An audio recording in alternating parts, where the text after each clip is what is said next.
Georgia Dome, where last night the city of Atlanta celebrated the World Championship for their Atlanta Braves. And Atlanta didn't get much sleep last night. I'm Pat Summerall with John Madden. John, the Dallas Cowboys come to town to play the Atlanta Falcons, two of the best teams in the NFL. Dallas welcomes Deion Sanders, but they were still a pretty good football team before he got here. Well, Dallas is a great football team. In fact, I think right now the Cowboys are the best team in the NFL. And we know they have the offense. I mean, they got the quarterback, the wide receivers, a big offensive line. But if they had any weakness, it was generally their defense and specifically their secondary.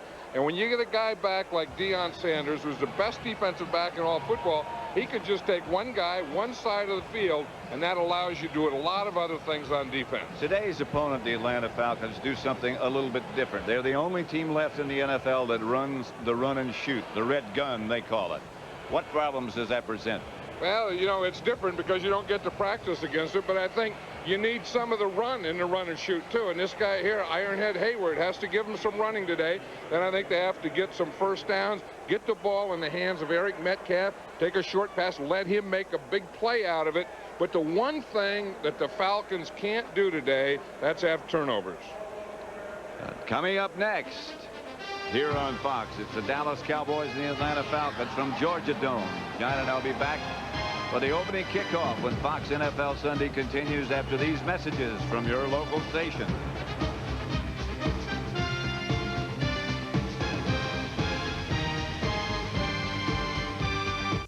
You're in Atlanta. The Dallas Cowboys against the Atlanta Falcons. There's the head coach of Atlanta, June Jones, and Barry Switzer, his second year as the head coach of the Cowboys. Atlanta won the toss. Bonio kicks off to Jamal Anderson. And down he goes, hit by Lang. And let's look at the Falcons' red gun offense led by Jeff George.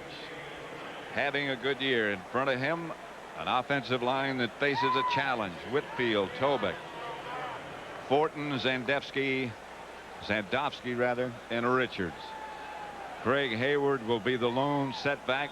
J.J. Burden, Mathis, Metcalf, and Emmanuel, the wideouts.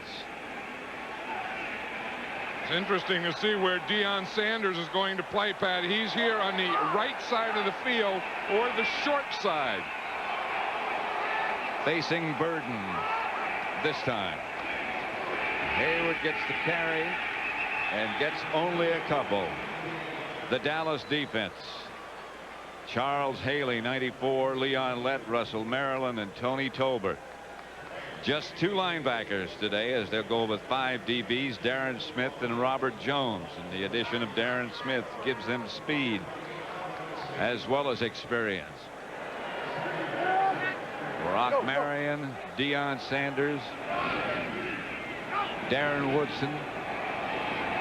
Metcalf is now the deep back, the running back. The fakes to him. George rolls right, fires complete.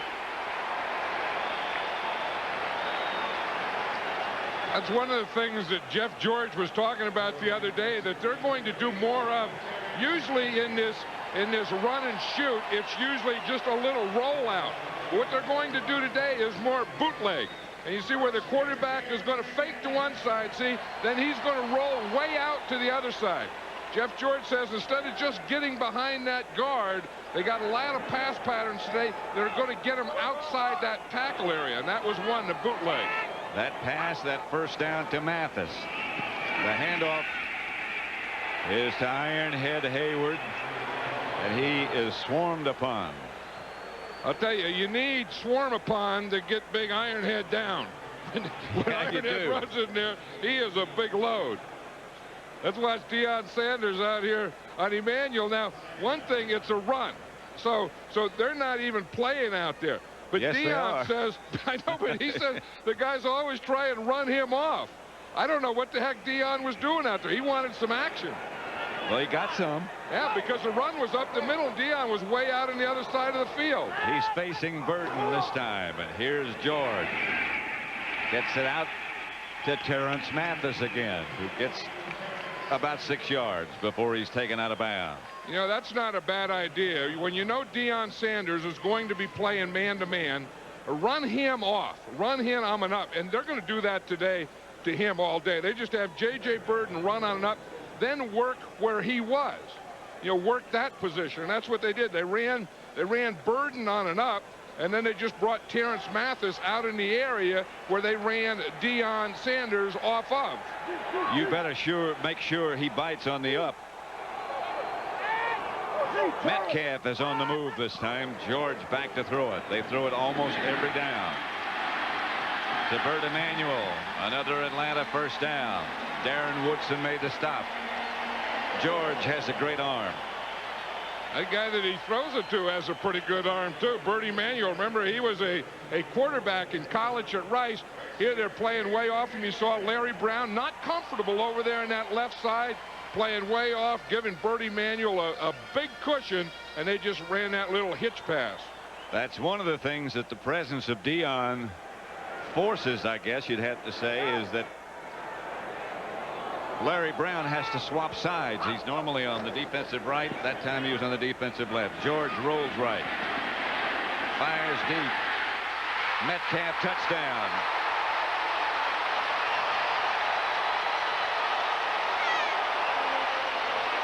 That's the drive the Falcons needed. Yep. No turnovers. Jeff George confidence. Cowboy rush didn't knock him out of his rhythm. Didn't knock him down. He was able to move around. You see here it's a shotgun. Now this is what they call dash. He's not going to stay in the pocket. They want to rush at a point in the pocket. He just runs that dash, ran out to the side. They just put Eric Metcalf right down the middle. He split those two safeties, and Jeff George threw a perfect pass. George 4 out of 4 on that drive. Extra point by Morton Anderson. The longtime New Orleans Saint is good, and Atlanta leads 7-0. George to Metcalf.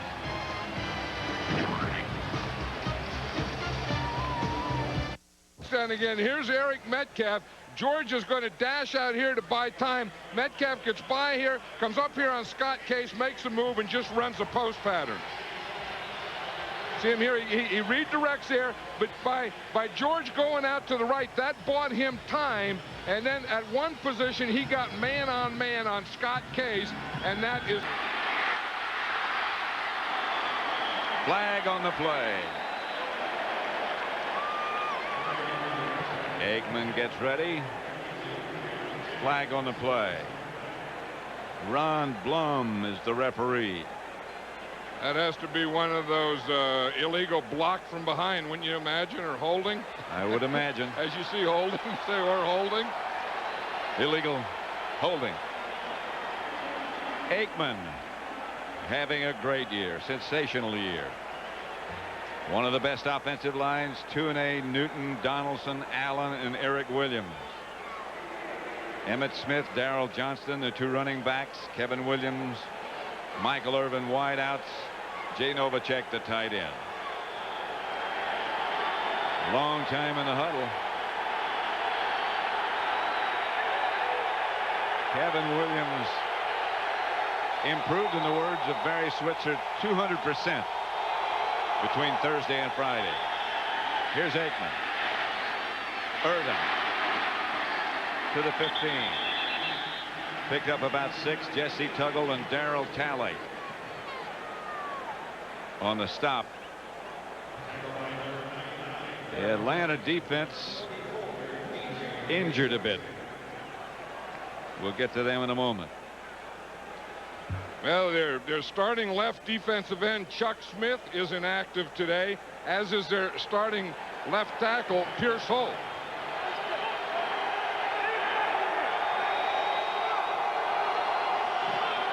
Archambault is the left end. Aikman steps up, fires. Michael Irvin again. Jumpy Gathers is one of the defensive tackles. Mo Gardner the other. Dolman and Lester Archambault the defensive ends. Talley, Tuggle, and Matthews the linebackers. And the secondary, DJ Johnson, Harper, Ross, and Phillips. That was Michael Irvin's 73rd straight game with a catch. And that's a Cowboy record. Broke the record held by Tony Hill. Here's Emmett Smith, first carry. Emmett bangs it for a first down. Roger Harper made the stop. I'll tell you, maybe that score by the Falcons was a wake-up call for the Cowboy team, because watch this offensive line fire out. You know, we always talk about Emmitt Smith and how he runs. Daryl Johnston is always a great lead blocker. He does it again. Emmitt Smith just finds that hole, that crack, hits it quickly, and boom, the next thing you know, it's a first down. Nate Newton, a good block on Jumpy Gathers. But it's all those guys working together. It's a big offensive line along with Daryl Johnston, and great running by Emmitt Smith. Novacek on the move. Emmitt Smith again, hit behind the line by Clay Matthews and dragged down there, no gain. There's an amazing guy, isn't it, Pat? A linebacker, Clay Matthews. I remember when his dad played for the San Francisco 49ers. Clay Matthews, his 18th year in the league. Now you say, I mean, you find 18-year guys that do something, but Clay Matthews, 18 years as a linebacker. No linebacker has ever played that long in this league. Well, there it is right there. Of course, his brother's a great player. Bruce Matthews with the Houston Oilers. And as I said, I remember his dad, Clay Matthews Sr. with the 49ers. I hate to say it, but I played against him. He's here today. Yeah. Out to Emmitt Smith. Tuggle and Talley. There's Clay Matthews right there. Now she looks different from what I remember. And there's all the grandkids. Clay Matthews Sr. grandkids. My name's Clay and I'm 9. Hi, I'm Jennifer. So that's Clay, number 57's kids. Right. And then Clay Sr.'s grandkids, all here to watch number 57. Now we're talking. They watch a warrior when they see him play. And he loves it. Yeah, and that's why he plays. I mean, it's still a game to him. 3rd and 4, 3 wide receivers.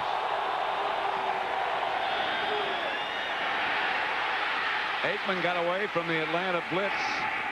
Gets the pass to Irvin. I don't know how, but he got it in there. I don't know. Kevin Ross was the blitz. You said the safety came. Troy Aikman gets away. Remember, a couple of weeks ago he couldn't run. Now he can, and the blitz is going to come from right there. There's Kevin Ross. Now watch, he's going to come, and he's not blocked. He has a free shot at Troy Aikman. I don't even know if Aikman sees him, but he's so strong that Ross just went right around his waist. And then, boom, he goes out there, and, of course, who's he going to look for once he gets out here? And how does he get this ball in there? I'll tell you, I think he can get that ball. When he's throwing it to number 88, I think he can get it in anywhere, anytime. Back to throw it again. This time he won't get away from the blitz, or he does. It gets it to Emmitt Smith. Well, one thing I know, the Falcons looked at the San Diego Charger game, which was the last game that the Cowboys played, and they felt that they didn't knock Troy Aikman down enough, that they let him play a clean game. And one thing the Falcons do is they want to throw him out of his rhythm, but they want to get him to the ground, make him feel that ground, and feel the ground early. Watch him on that. He went from his left hand to get it out to his right hand so he could still throw it after he was down. They ruled him down before he got rid of the ball. It's still a remarkable play. And he's taking a timeout. Mo Gardner just got by Larry Allen to put the pressure on Troy Aikman. Video blimp and its crew to today's telecast. Piloting the blockbuster blimp is Terry Dillard from Lake Monroe, Florida. How they do that? I don't know. We're in a dome. Why would they do that? I mean, we're in a dome. You got a big old roof like this. And why would they even give a blimp to this game? Why would a blimp even come? And then how do you get the shot of the blimp? Terry Dillard, the pilot, can't see the game. No, he doesn't know. 2nd and 14. Here's Aikman back to throw it. Gets it to Emmitt Smith again, and he's stopped immediately by Darryl Talley. Brings up 3rd and long. You know, we talked about Clay Matthews on one side, then Darryl Talley plays on the other side. He's a 12-year veteran. Jesse Tuggle plays in the middle. He's a 9-year veteran. So this is the oldest, or I guess you should say most experienced set of linebackers in the National Football League. Yet June Jones, the head coach, said that Darryl Talley was still feeling his way on defense. They fake a blitz, back out, then they come back with a blitz. And Aikman fires short for Irvin. Boy, they're going to hurt Troy Aikman. Yep. They're going after him. If they don't pick up that blitz. Yeah, they have to. I mean, they come right up the middle, and watch the shot that Troy Aikman takes here. I mean, the last couple of games, he's had a clean game, but watch this. They fake the blitz, and then they come back up the middle, and watch the hit right here. Boom. Tuggle. Boom. Jesse Tuggle, as he put a hit on Troy Aikman. Watch it right there. Whap. And then whap. I mean, he got the whap from Tuggle in the middle. And Dolman. Then Chris Dolman on the other side. John Jett back to punt. Punters love kicking inside. Jett hangs a good one up there. They signaled fair catch. The ball bounced after Metcalf signaled fair catch. The ball bounced at about the 3 and then into the end zone. So the Falcons will take over at the 20. At Georgia Dome, Pat Summerall with John Madden. 7-0. The Atlanta Falcons lead Dallas. 5:48 left in the first quarter. Deion Sanders making his debut in the blue and white of Dallas. He'll play on the right defensive side most of the time, but if the ball is on a hash mark, he's going to play on the narrow side or hash mark side of the field. George screen flash. Metcalf well defense. A couple of guys missed, chased out of bounds by Case. One thing, if you look here, see, these are the hash marks. These are the pro hash marks here. So when you look, if the ball is going to be spotted on this hash mark, Deion Sanders should play on this side of the field. And in fact, right now you see him switching. See, here's Deion going over here because he knows that he's playing the short side of the field because that's the side that the hash mark is on. And the other side, of course, would be called the wide side. 2nd and 10.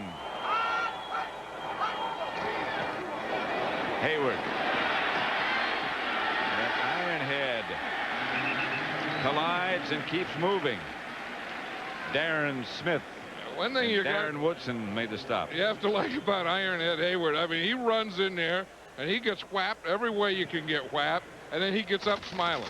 I mean, to him, it's still fun. It's still a game. And you want to see a record? Look at this. Helmet size. Ironhead. His helmet's an 8 1/4. I picked that thing up the other day at practice, and that's a 2-hand job. You got to be big in order to carry that helmet around. Oh, yeah, just put it on and off. You have to be big. I mean, forget about carrying it. 3rd and 3. Bert Emanuel makes the catch. George threw it behind him, and he twisted and made a one-hand grab. And they practice this all the time, Pat. This is called a fade stop. And it's against Deion Sanders here. You make it look like you're going to run a fade or an up, and you just stop and turn, and he throws the ball short. At practice, I'll bet you the other day on Friday, they threw 100 of these passes just like that. And June Jones was saying they just discovered this by chance.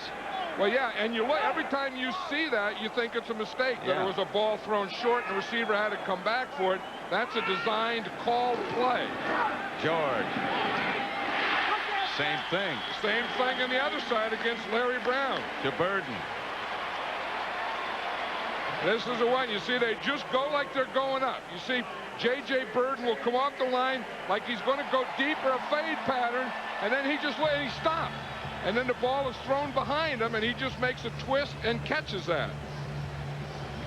Like I say, I always thought that was a mistake, a poorly thrown ball. That is a very accurately thrown ball, called a stop fade. Well executed. He said one of the great things about it is they can work on it on their own. They do. They work on it an awful lot. George misses Metcalf, covered by Woodson. I think that has to be George's first miss, isn't it? I think it is. I mean, that's the thing. You know, Jeff George is one of these guys that is a streak passer. When he gets hot, he can get real hot. Whereas when he gets cold, he can get a little cold, too. But he's been hot so far this first quarter. He always looks like, well, he looks a little worried in that picture, but when he's out on the field, it looks like, hey, where am I? Well, he has that red gun that, you know, the only one that does that. This is a very complicated offense. Hayward to the Dallas 45. Gain of about 6. Ironhead says, you know, now, I mean, he used to weigh over 300 pounds when he played in this league. And he says the only way they can tackle, you know, we were talking to him the other day, how do you tackle? And he just pointed down below his knees. That's the only way that they can, you know, one-on-one can get him. You can't get him up high. You see right there? You go down and you chop him right below his knees. And he has scars from his knees to his toes. He is full of scars. And he can name the defensive back that hit him on each scar. 3rd and 4. George. Mathis.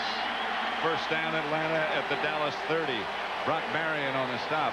You know, one thing, this Atlanta team is getting good pass protection now for Jeff George. Bob Whitfield playing over there on Charles Haley, doing a good job of man-on-man pass protection. Watch this. Here's Whitfield here. Here's Charles Haley. If you're going to be back here throwing the ball, you better get number 94 blocked. Now watch Whitfield. He just hits him, just rides him right beyond, and let Jeff George step up and throw that ball. That's good footwork by Whitfield. Whitfield's a good tackle. Yep. Dallas showing blitz, and they're coming. Woodson's coming at Burden. Mathis has the ball. They had the right play called at the right time. Brock Marion made the stop. They had a screen pass. They got Robbie Tobeck out there. Watch this. This is the play before. Now watch what they do to Charles Haley. You see, they just drive him right out, and then that is the lane that Jeff George can throw in. 2nd and short.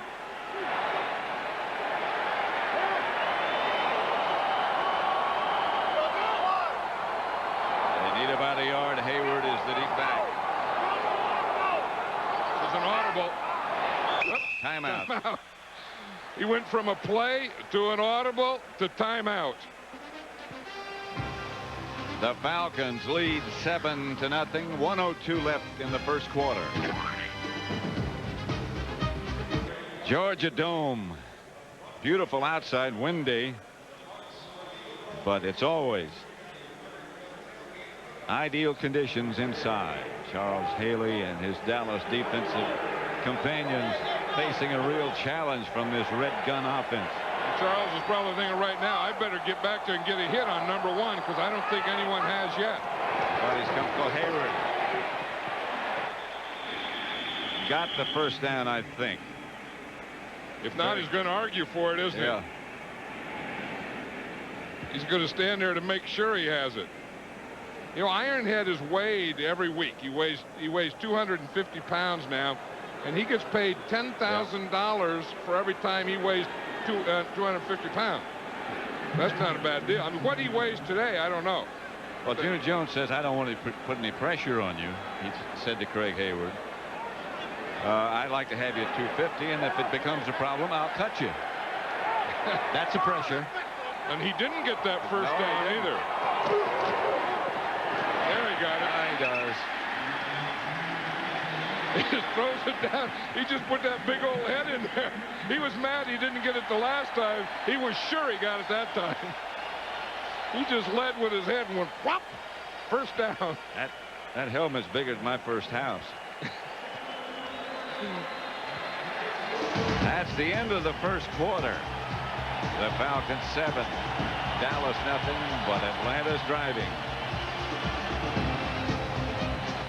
Coming up next, it's the second half of our Fox NFL Sunday doubleheader. Most of you'll see the Green Bay Packers take on the Detroit Lions, plus other exciting regional action. Check your local listings for the game and time in your area. Right here at Georgia Dome, it's 7-0 Atlanta. Atlanta inside the Dallas 20. 1st and 10. Something the Cowboys are not used to, being behind after the first quarter. George gets it to Hayward. Hayward inside the 10. Again, they had the right play call. Yeah, that's the thing, that they'll run Ironhead Hayward, and then they'll also block him on that roll. And then the other thing that they'll do is they'll start him in like it's a block, and then they'll throw a screen pass to him. And you just see him. See, he starts out like he's running at a blocking angle. He fakes the block, and then he catches a screen pass. Then you get the 2 offensive linemen out in front. Boom, a good pick off there, and Darren Woodson has to make the tackle. They'll measure to see if he got the first down. It's inside the Dallas 10. They're a little bit short. Just a very small bit. The thing about Ironhead, he's really turned his life around. He really has. He's a changed guy, and you have to be proud of him, and he's proud of himself. I mean, he's always been a real football player, but you know, he's a real man. Well, he always smiled, but now he smiles, and he's sincere with that smile. He's proud of what you say. He's turned his life around. I was talking to Russell Maryland last night. He said when Ironhead was at Pittsburgh and they were at Maryland, and when Maryland was at Miami, he said all those Miami defensive backs, after they played him, they wore neck braces the next week. Second down and short. Hayward again. It'll be first and goal, Atlanta. Leon Lett made the stop. And you know what Ironhead gives this team, too, and June Jones talked about it the other day, that, you know, this red gun, this run and shoot is the finesse offense. And he said, but with Ironhead back there, it gives you some toughness. And it's a pretty good mixture. You know, you got finesse and boom, but you can't say it's all finesse because you got big Ironhead Hayward back there ramming the ball at you. When he comes out, they have Jamal Anderson, who goes about 240. His nickname's Fat. You got to love him. George Hayward struggles to just outside the 5. Stopped by Haley. Yeah, when we were talking last night to the defensive coordinator of the Cowboys, Dave Campo, he was saying, you know, you think of Jeff George and you think of the wide receivers. He said, but this is a run and shoot offense. And he said, the first thing you have to do is you have to stop that run. That Mouse Davis, who's an assistant here, who was kind of the father of the run and shoot, always starts off base that you have to be able to run the football. Play number 14 in this drive coming up.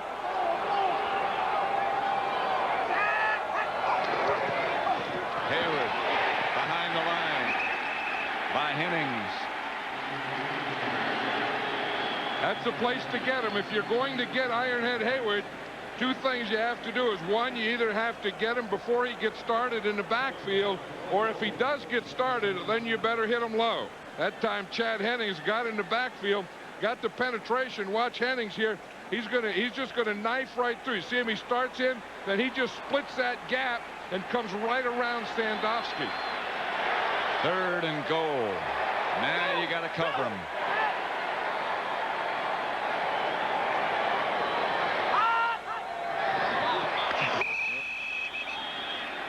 He gave a signal out here to Bertie Manuel. Yep. And that's a signal for that fade. And I bet they were going to run that fade stop again on Deion Sanders right down here. Well, they got out of sync. Well, Jeff George was up there calling a play. Then he looked out at Bertie Manuel and he gave him a signal. Then he went back and never did get the ball. And the Cowboys move. Let's see who moved. Fraction 94 defense. Half the distance to keep 3rd down. Well, whatever he did, it worked, but Haley doesn't like the call at all. I can't say I blame him. Yeah, he's saying if someone moved on offense. Now here's Charles Haley here, and you're going to see that they do move. The first movement was Jeff George. That was a bad call there. I mean, Haley knows when he sees something on offense move, he's going. 3rd and goal at the 3. And he was right on that play. Yes, he was. Now I wonder if they can throw that fade stop right here. They may be too close. Maybe too close, you're right.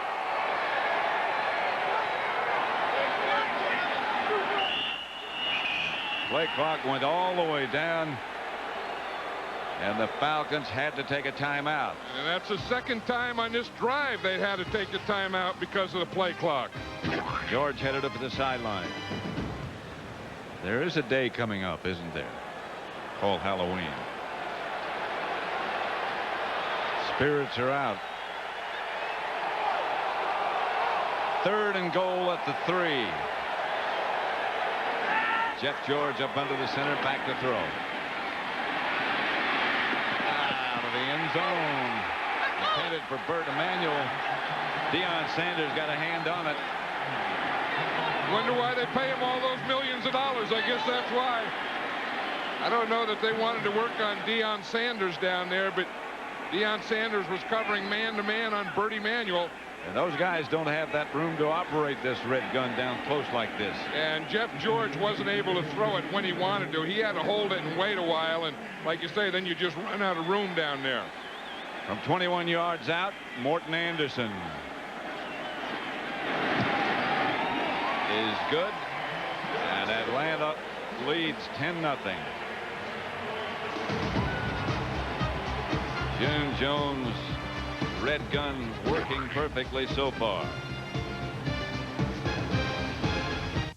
George here, the first thing he's going to do is he's going to back out and look to his left, and then he doesn't see anything to his left.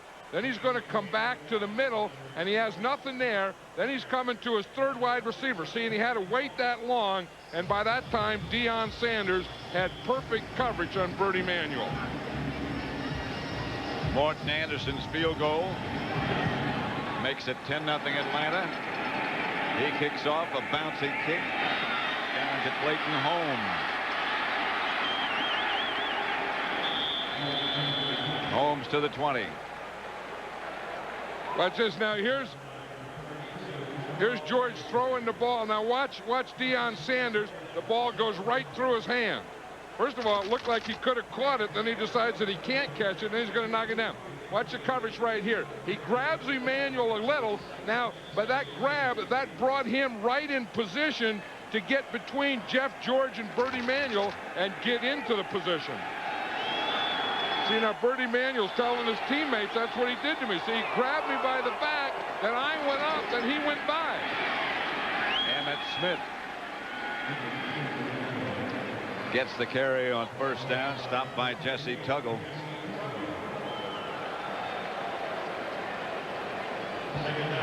You know, one thing, these both on offense and defense, although this is only the 2nd time the Cowboys have had the ball, but looked like the Atlanta Falcons have really kept them out of sync. It looks like the Falcons have come out here and put the Cowboys on their heels. Well, the key is they've kept the ball. 16 plays in that drive alone. Emmitt Smith again.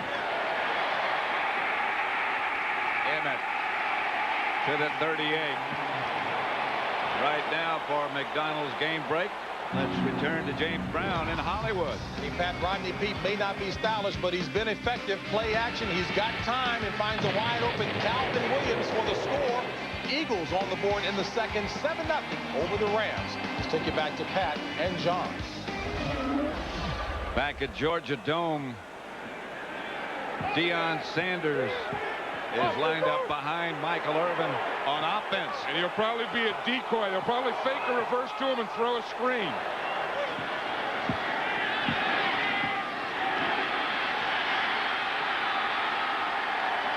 Successfully to Emmitt Smith.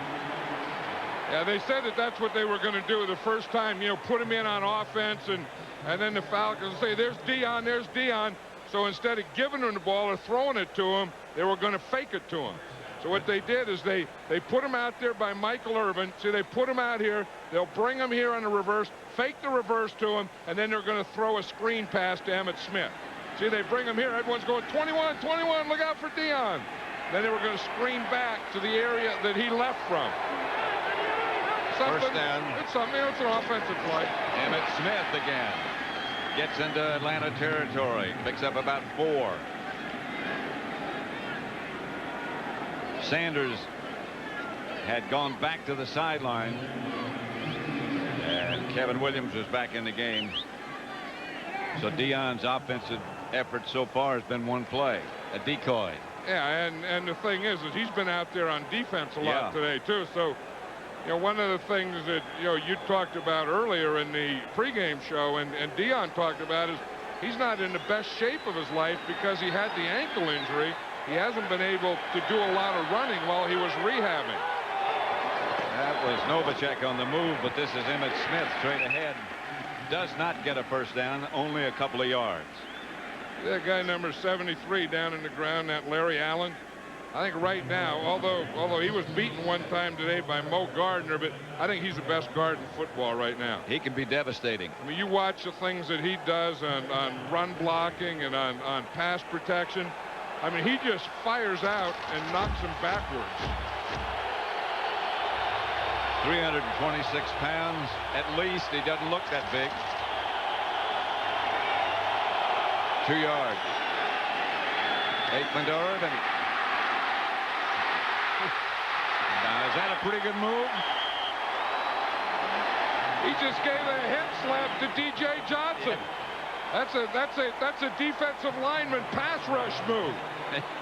Watch this. When he catches the ball, DJ Johnson is number 44. But watch him when he catches the ball. He's just going to give him a head slap with his right hand. Yep. I guess we're going to get it right here.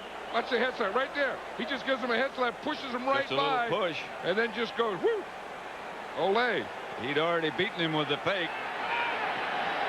and he just accentuated it with the push. Novacek on the move.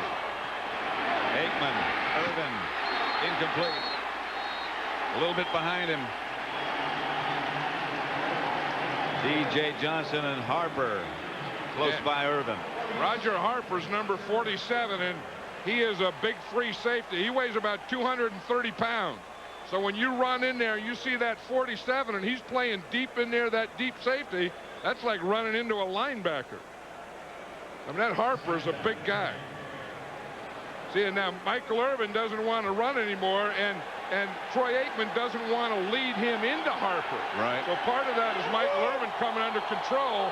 The other part is Troy Aikman not leading him into that safety. On second down, it's Emmitt Smith, and Emmitt inside the 10.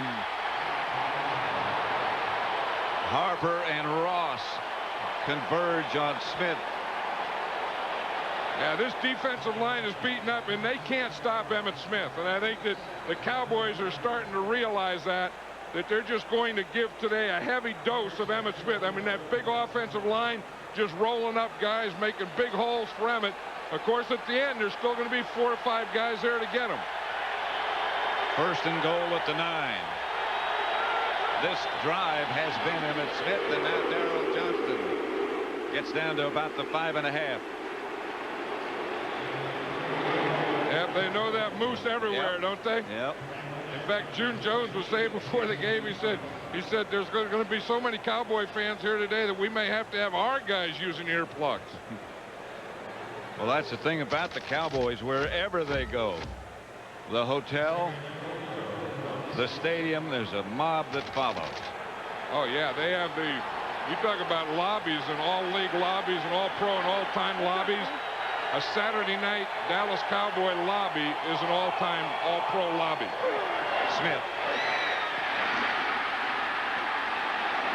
to about the 1-foot line as Emmitt Smith stopped and finally wrestled down by Clay Matthews. That's not a bad place to run. If you're going to run, get behind Larry Allen and Eric Williams. That's about 700 pounds a guy right there. But here's Larry Allen right here, and here's Eric Williams. And you just watch how they just fire out on their guys and just move them right off.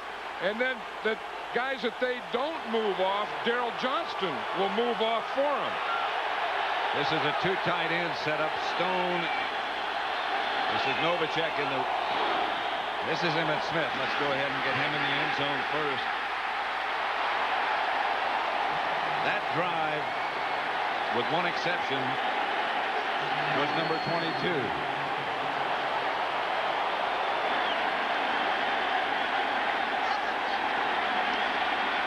They needed something to fire him up, and it's Emmitt Smith. With a lot of help from his offensive line and a lot of help from Daryl Johnston. We know that whole look that he has coming off there, to me, is determination and competitor. Boniol's extra point is good. You talk about competitor. No one is more competitive than Emmitt Smith. 7 carries, 45 yards on that drive, plus the pass reception on the screen when the play that Dion was in. 10-7. And you'll be there, huh?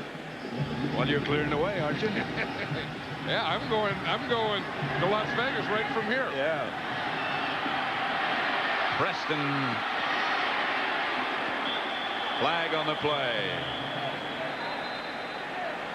Greg Briggs down to bring him down. You know, in every game you have momentum within a game, and then you have momentum changers. And I think that, you know, the Falcons had the momentum. Holding 50 on the return team. 10 yards. First down. Timeout. And then Emmitt Smith became the changer. 10-7 second quarter. Atlanta leading Dallas. Which family has played the most NFL games? Which family has played the most NFL games? Dome in Atlanta. The Falcons 10, Dallas 7. Pat Summerall, John Madden. Atlanta ball after the penalty back at their own 11-yard line.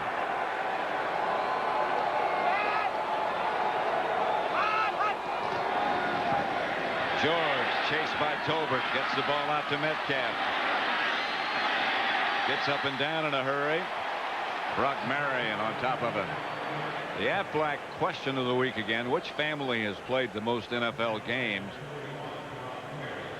You know, if it wasn't played, you'd think of Maras and Rooney's right. and Modell's and guys like that. But since you're playing, it has to be the Matthews family, huh? There's Clay Sr., the father. He played for the 49ers. Clay Jr., of course, plays for the Atlanta Falcons. And Bruce plays for Houston. And when Bruce steps on today, that will be the 500th NFL regular season game this family's played. This is Hayward. Tripped up by Scott Case. Could be another Matthews on the way up. Yep, here they are. They all have their Falcon jerseys on and their Dion Who signs. Here's all the Matthews kids. Look at that, Matt. Look at that Matthews there. Clay Sr. played here. He was an All-American at Georgia Tech. Yeah, that's a big old group of Matthewses. Third down, about 5. Jeff George chased him down by Haley. A matter of time. Yep, it was just a matter of time, and they had to do that. We said that the offensive momentum changer was Emmitt Smith. Charles Haley is one of those momentum changers. So he just kind of goes with it. Here he is. And Charles Haley can do it with strength or speed. Here he just does it with speed. He gets past Bob Whitfield before Whitfield really gets out of his stance. By the time Whitfield gets up there and ready to go, Charles Haley is already beyond his outside shoulder. Holmes back deep. Dan Straczynski is the Falcon punter out of the end zone. High kick. Holmes coming over, signaling fair catch. It goes out of bounds. Dallas will take over at their own 46. 44-yard punt out of the end zone. Coming up next, don't forget Green Bay, Detroit, New Orleans, San Francisco, and Tampa Bay against Houston. That's that game you were just talking about. When another Matthews steps on the field. Yeah, and when that happens, Bruce Matthews for Houston, again, that'll be the 500th game the Matthews family has played. Atlanta 10, Dallas 7. Dallas first and 10 at their own 46. It's going to be interesting to see how the 49ers do today with Elvis Gerbach starting his second game. He did very well last week. Sure did. Aikman. Irvin.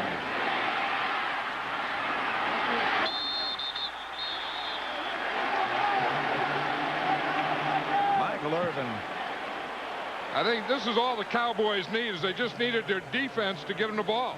I mean, early in that first quarter, Atlanta controlled the ball, and the Cowboys just didn't have it, because when you get it, And this team has Michael Irvin out there, and they have Jay Novacek, and they have Emmitt Smith that they can hand it to. That big offensive line, Johnson leading. I don't think there's any defense in this league that can stop them. You just got to keep the ball away from them, which That's Atlanta probably did. the best defense, that and no turnovers. Emmitt Smith to the Atlanta 40.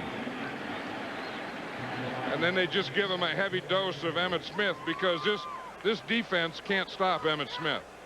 And this defensive line can't handle the Cowboy offensive line, and they can't handle Emmitt Smith. I mean, this is kind of the midpoint in the season, and I would think if I had to pick, who's the best player in the NFL right now, I'd have to say it's Emmitt Smith. I wouldn't disagree. I don't know that you'd be an argument because I'm not sure who the second best guy would be. Aikman to Kevin Williams this time, and he gets a Dallas first down at the 25. He's got so many places that he can go, and he can get it there. Maybe that's the second best guy right there, Troy Aikman, which is scary when you have the first best player and the second best player in the whole league. Troy Aikman was saying last night that he wants to get the ball more to Kevin Williams. He said it's not Kevin Williams' fault, and he said he looked at the last game they played, and he even told Kevin Williams, he said, I have to get you the ball more. You've been open. You've done everything that you've been asked of, and I just haven't done my part for you. Cowboys go with Kendall Watkins, two tight ends. Aikman back to throw it. Incomplete. Anthony Phillips, the defender intended for Irvin. And we have 2 minutes left to play in the first half.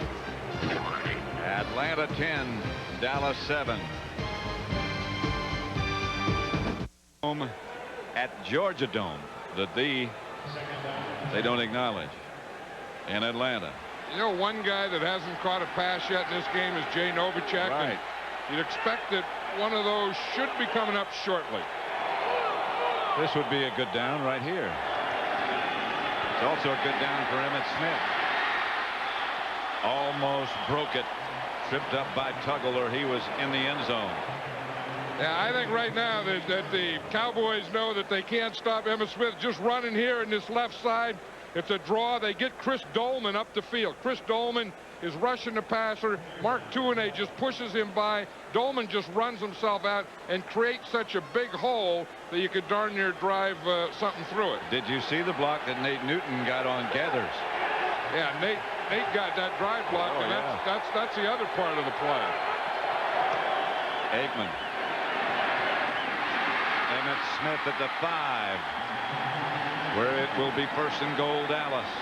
Nate got another good block on Jumpy Gathers there that really helped open that hole for Troy Aikman to throw the ball. Watch Nate here. He'll drive Jumpy Gathers in here. We get it out here, and this is the lane that Troy Aikman throws the ball. You see, you not only have to have an open guy, but you see Nate Newton coming down there. He knocks Jumpy Gathers all the way out of that line, and then Troy Aikman can just, in essence, play catch with Emmitt Smith. This is a Dallas timeout. Don't forget, coming up at the Dockers halftime, JB and Terry. Scores from around the NFL and Buster Mathis Jr. An interview. There's a helmet down there in the field. Someone left their helmet out there in the field. Kevin Williams is just taking it off. Kevin Williams, there was no Michael Irvin. There was no, yeah, but there ought to be a head in every helmet. Should be. So there was a helmet was in the huddle with no head. Well, it's Halloween. I know it. And Michael Irvin just left his helmet in the huddle and walked off the field. Ron Stone, now, we started to say this a minute ago, is lined up as an eligible receiver, a tight end on the right side. This is Emmitt Smith to the 2. A dose of Emmitt. I think a heavy dose of Emmitt, because I think the Cowboys know that the Falcons can't stop him, and I think the Falcons know that they can't stop Emmitt Smith. And it's just going to be just enough to slow down the pass rush too. And after a while, once you can't stop Emmitt Smith, then the Cowboys can do anything they want to. Second and goal from the 2. Didn't get Hit at the 1 by Ken Tippins. Right, Tippins came across. He saw that. Yeah. Daryl Johnston got a good lead block. Watch number 48 Johnston here. He's going to get a good block. Emmitt Smith starts to run off, and then whap, right there comes Tippins from the side. And Dallas 7. Dallas has it 3rd and goal at the 1. They have used all of their timeouts now.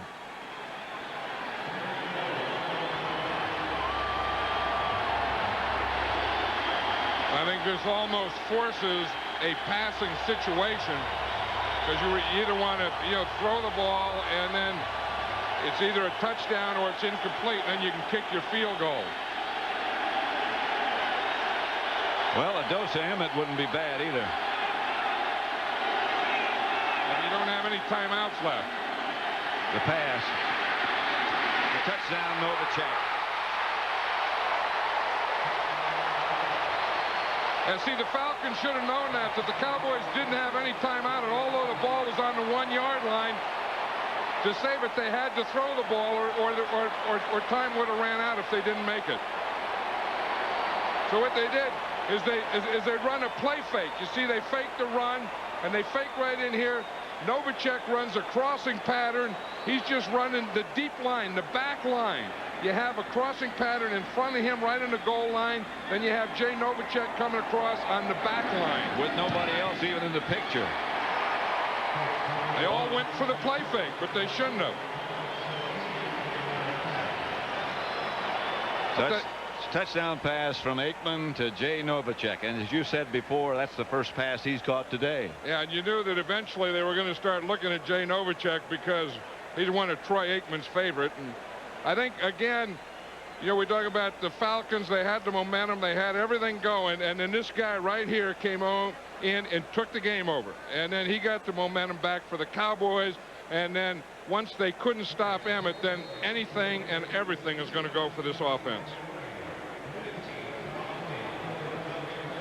How about... Excuse me, go ahead, John. I was just going to say, how about what happened here last night? At Fulton County Stadium, which is the one on the right side of your picture.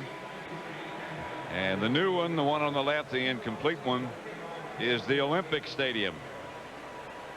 That's where the opening ceremonies will be held. That's the Olympic Stadium. Right. Here's where the Atlanta Braves won the World Series last night. And I'll tell you, that was something, being here and watching the game on television, and then staying up and watching all the news all night. They were celebrating. I don't know. I went to bed around 12 or 1, and they were still in the street celebrating. I think a lot of people might still be in the streets because there's some empty goods. I don't know where Peach Street is, but I know that Peach Street was closed down, and I think there's a lot of Peach Streets in this town. A lot of them, believe me. Flag on the play. Ken Tippins returned it.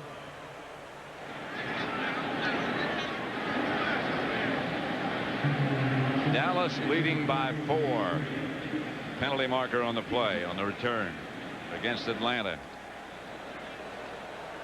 Falcons have 1 timeout left. Holding number 27 of the receiving team, 10 yards from the spot of the foul, first down. Call against Brad Edwards, 12 seconds left. Look at this touchdown again. But the first guy that's there to congratulate him is Troy Aikman. And then a guy who's not even in the game, doesn't even have his helmet on, comes, pats him on the back, pats him on the head, takes the ball from him, and runs it off. Michael Irvin, what's that all about? Well, Novacek's got to stay in to hold for the extra point. Oh, so yeah, so Michael Irvin does everything. I mean, he leaves his hat and the helmet, then he comes and said, "I'll take care of the ball for you." I get it. Jeff George. Terrence Matthews. That should be the last play of the first half, although the Falcons do have 1 timeout left, and they stop it with 2 seconds to go. One of the things that Deion Sanders was talking about, as we saw Michael Irvin come in and take the ball from Jay Novacek, he said that this team, the Cowboys, is really a fun team to play for. He said it's more like playing in high school than it is like playing in the National Football League. Of course, Deion has a lot of Florida friends, as you were pointing out yesterday. on this team. Michael Irvin, Emmitt Smith, Nate Newton from Orlando.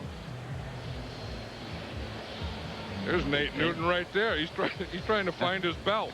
I think Nate's been blocking jumpy gathers, which is a full-time job, and he's done it for a half, and in that process lost his belt because his belt is down in there somewhere. I think it's been a long time since he found his belt. Well, yeah, I mean, you go from a point in life where you can see it to a point in life you just have to feel for it. 2nd and 6. Hit Hayward. Clayton Holmes made the stop. That's going to be all of the first half. Just looking for them. Looking for somebody to run into. I know he was. 14-10 Dallas at the half.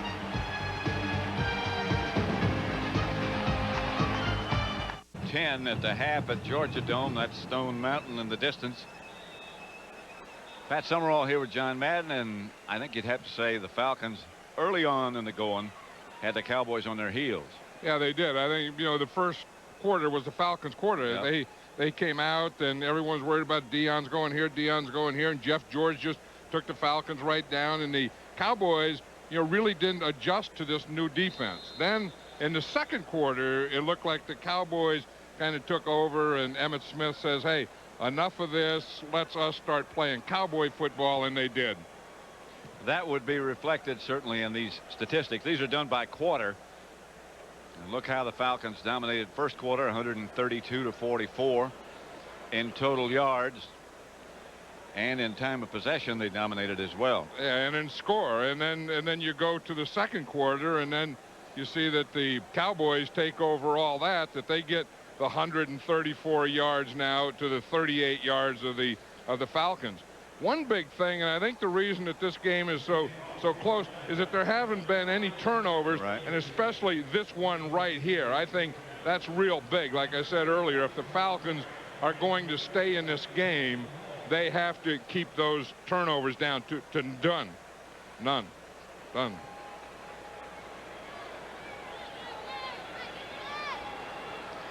Morton Anderson set to kick off for Atlanta. But he was a great addition for this team, wasn't he? I I was shocked when the Saints let him go, and I think it was just they were trying to restructure a contract or get him to take less money. But you can't take a talent like a Morton Anderson and leave him out there for even a day. I don't think the Saints thought that he would leave New Orleans, and he's got some room to go.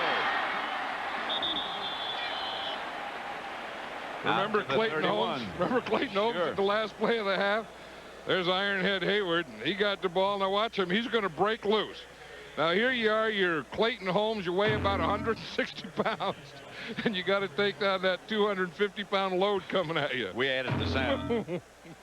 I think it was more of a point like that and some crash and crinkle. Ironhead looking for somebody to run into.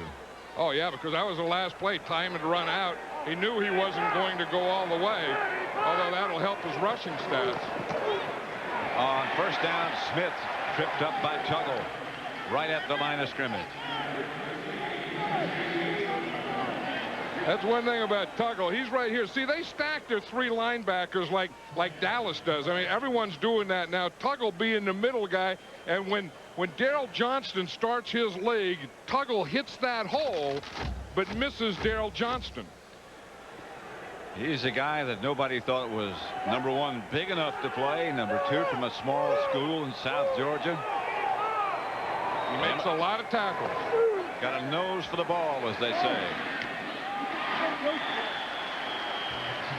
Michael Irvin makes the catch. The tackle from behind, and he's hurt. He's one of those guys who doesn't allow himself to be hurt very often. Yeah, he's in such great condition and so strong that if he gets hurt, it doesn't last very long. Yeah, that's right. Daryl Johnston heads out. Dallas will go with three wide receivers, the two normal ones, Irvin, Kevin Williams, and now Corey Fleming.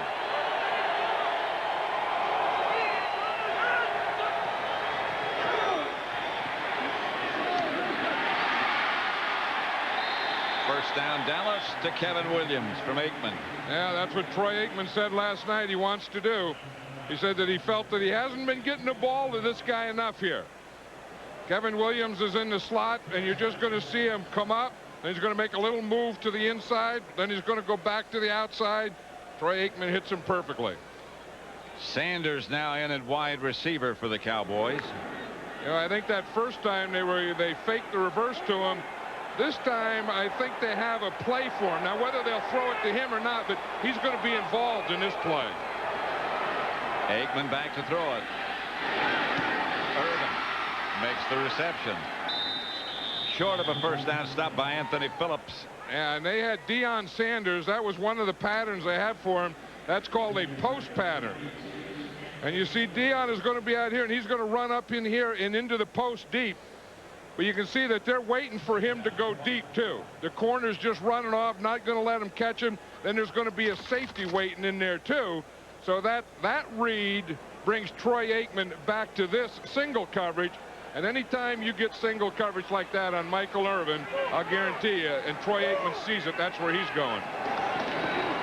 Hand off to Darrell Johnston. First down, Dallas. They only needed a couple.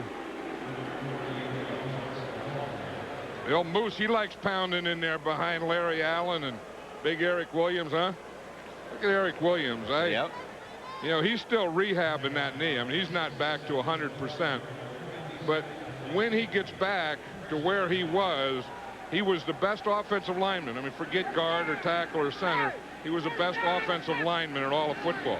As has been said by many, 75% of Eric Williams is better than most. Well, I mean, he's so big and strong and powerful, and he plays with a defensive attitude. Here's Aikman. Going for the bundle to Irvin. Touchdown. Michael Irvin. Not many people would make that catch. We're talking about what great shape he is and how powerful he is and big and strong, and he used it all on that play.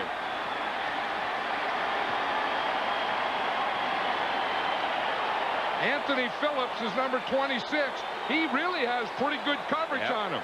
But watch him. He gives him a little stop and go. Phillips really doesn't go for it. He pushes away with the left hand. So he gets that left hand up there just enough to hold him, to hold Phillips there so he can go up for it. It looked as if the official nearby almost went for his handkerchief and then didn't call it. Well, Michael Irvin did it twice. He gave him a left hand, brought it back, put it out there again, and then jumped. The Cowboys 21, the Falcons 10. Harvard Pumpkin? Yeah, I did, but I didn't put that much in. I used to just like kind of make a hole in the pumpkin and then punch it through and then punch holes in it. And then you have to say those are the eyes and that's the mouth. And that was it. Then you put a can or some light in it to get some light. Mine always had teeth problems. Oh, yeah, I didn't even try for teeth. I just tried for mouth. If you got two eyes and a mouth, I thought, now you're talking about a pumpkin. Michael Irvin has now gained 100 yards in 6 straight games. Speaking of eyes, watch his. Yeah, but how about that hand? He not only, we saw the push earlier, but when you look at it again, he had a push and a pull on Anthony Phillips.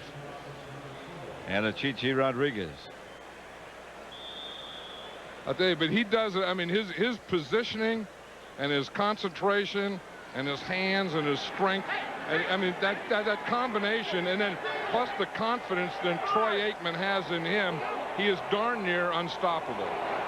Jamal Anderson is the deep back. Here's George. Out to Anderson through his hands. Incomplete.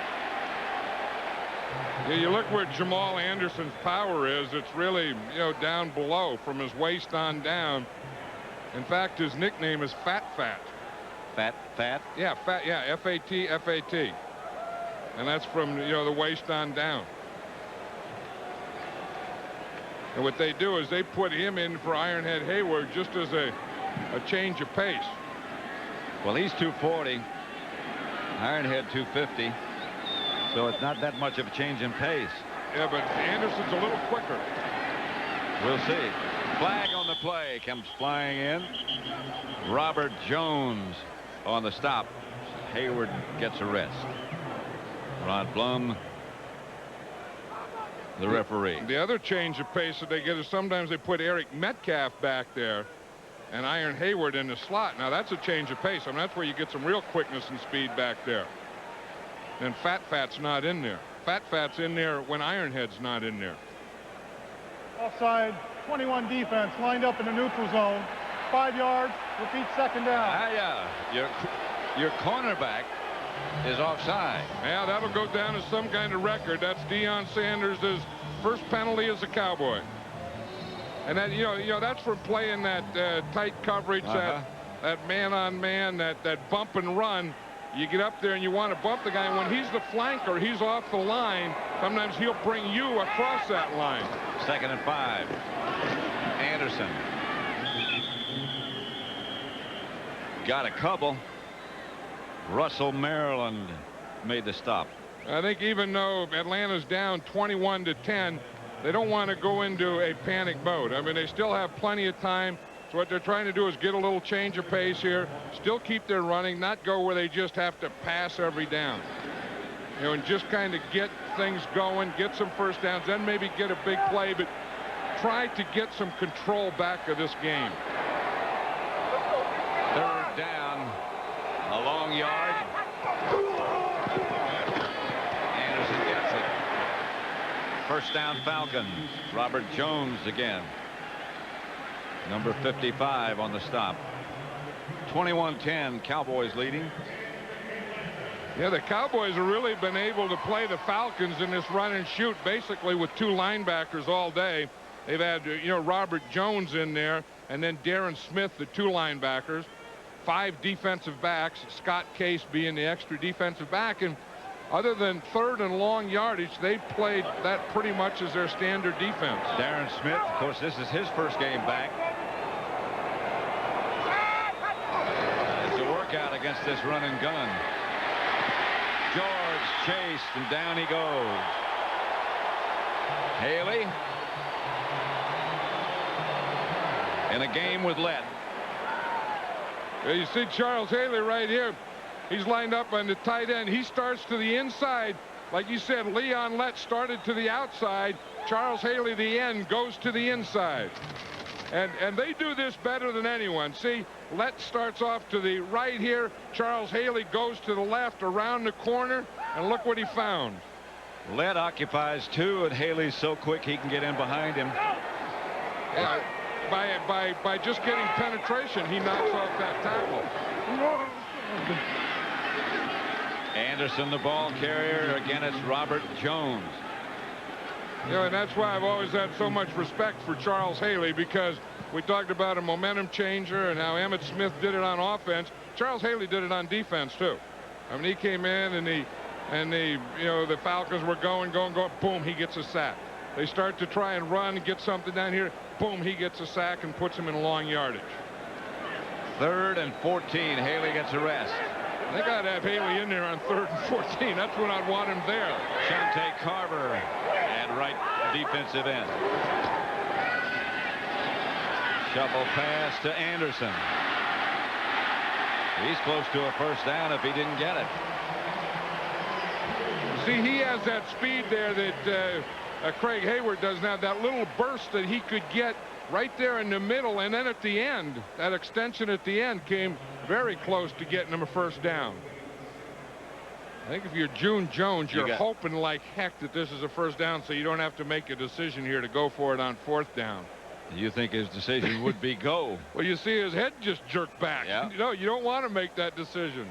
Not with 8 minutes and 2 seconds to go in the 3rd quarter. You want this to happen. No decision he'll have to make. Yeah, they have a lot of different passes in this offense. This is kind of a shovel pass. You know, it's kind of a shovel half pitch thing, but it's really a screen pass. Yep. But what they do is they invite that defensive end, Tony Tolbert, to come up, and they wait for him, and they make him make the commitment to the quarterback. Then they just get it to the back any way they can. They got the first down. Reverse coming to Metcalf. Metcalf, no place to go. Robert Jones again.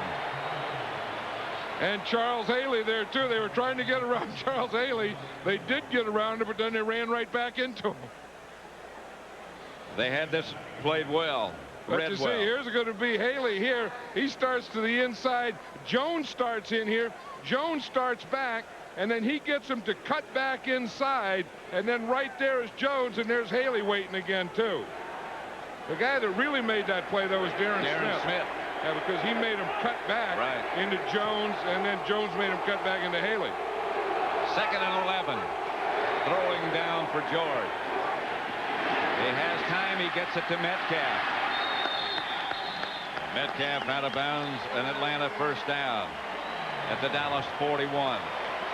They can move the ball with this offense. Yeah, you know, if they can get the pass protection, that's a big thing, and they did that time. I mean, Bob Whitfield did a good job on Charles Haley. You know, there was no stun or anything. And that gives Eric Metcalf time to do stuff like this. And anytime you run a crossing pattern, at some point on that cross, you're going to be open. And Jeff George, if he has time and protection, he'll see you. This is an offense made for Metcalf. 1st and 10. The handoff is to Anderson, tripped up by Haley. Yeah, everyone thinks that Charles Haley is just a pass rushing defensive end. He's a complete football player. I mean, you know, no one's going to make a living running at him. I mean, you know, I've always heard that, well, just run at Haley. Baloney. You don't just run at Haley. It's the same thing with Deion Sanders. Is that, well, he doesn't tackle. Deion Sanders doesn't not tackle. He just doesn't make a lot of tackles. Doesn't have to. I'll tell you this about Deion Sanders. He doesn't miss tackles. That's a misnomer. 2nd and 9 about. 8, call it. George to throw. Here's that same play again. Tripped up by Lett and Darren Woodson.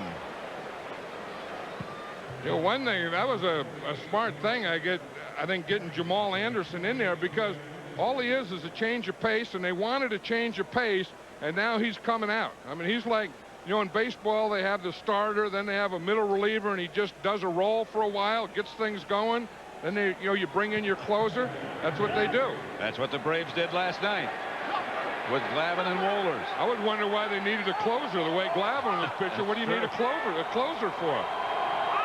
3rd down and short. Hayward, the ball carrier, into the Dallas secondary inside the 25, the 23. First down, Atlanta. Scott Case forced to make the tackle. See, now Ironhead Hayward becomes a change of pace. You see, you take Anderson out there, and now you put Ironhead in there, and now Ironhead is fresh, and now he's the change of pace. I'll tell you, see what he does to an arm tackle? You see Brock Marion try and do that? Yep. He just runs right through it. I mean, you better bring a whole lot more of yourself than just your arm if you're going to tackle Ironhead. Or you could lose an arm. Dean Taylor told me he was the best running back he ever saw in high school. Whatever happened to Dean Taylor?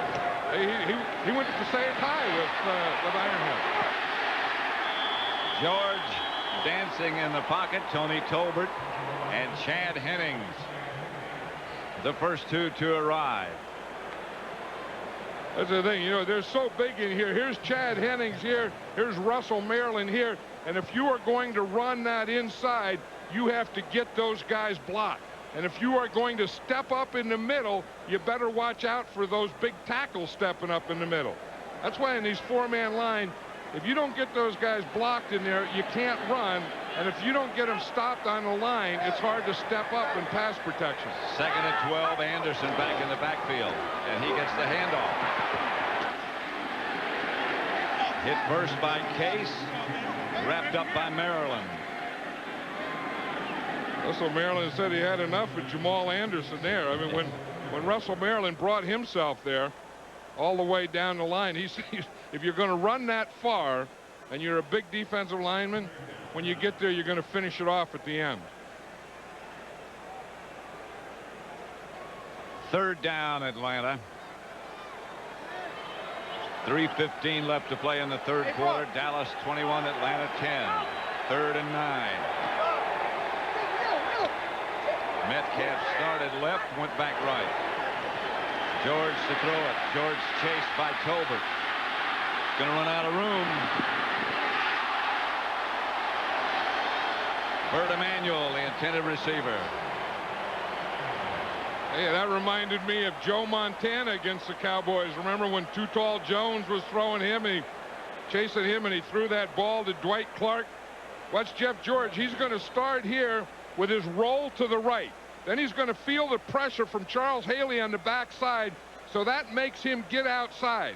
Now his receivers know you have to keep working, you have to keep working, and I'll tell you, he threw a perfect pass. I don't know if Emanuel would have been able to stay in bounds or not, but it was a good throw. Well, Jeff George thought it was a touchdown, and he knew where he threw it. Anderson from 40 yards is good. And the Falcons had 3. With 2:50 left to play in the third quarter. 21-13 Dallas. I'd like to thank the Blockbuster Video Blimp for providing Fox Sports with these beautiful aerial views for today's event. Pilot is Terry Dillard, with the cameraman Dave Arnold. You know what I can understand? I can understand how, wave. Yeah. I can understand how they can get pictures of the dome, but I can't understand how the dome can get pictures of them. Well, again, it's Halloween. Now that takes some figuring. I've been figuring a long time.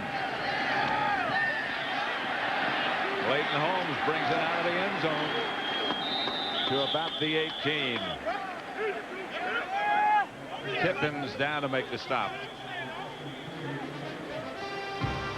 Morton Anderson just hit from 40 yards to make it 21-13. Can't beat that. Nothing.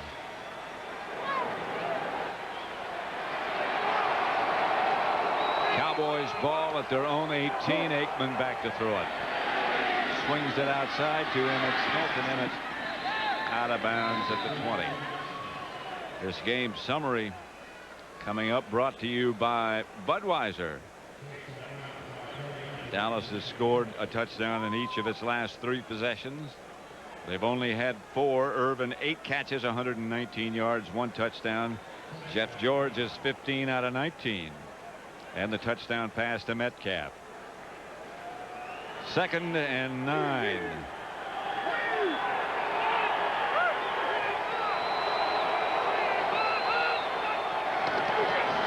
Emmitt Smith.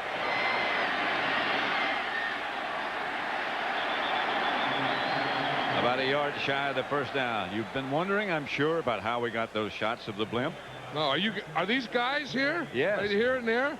Those are the cameramen? Space above and beyond. And they went up on top of the roof? Outside? Those are our guys. I'll be hornswoggled. They did that. They went up on this roof and then took pictures of the blimp. Did you ever think you'd be hornswoggled? No, but I never thought I'd see guys up on the roof. There's the man.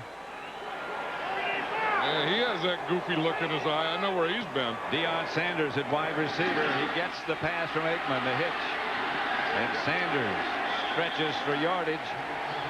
On first down, he got about 6. Yeah, they have 3 patterns for Deion. One is that hitch, that little quick pattern he just threw.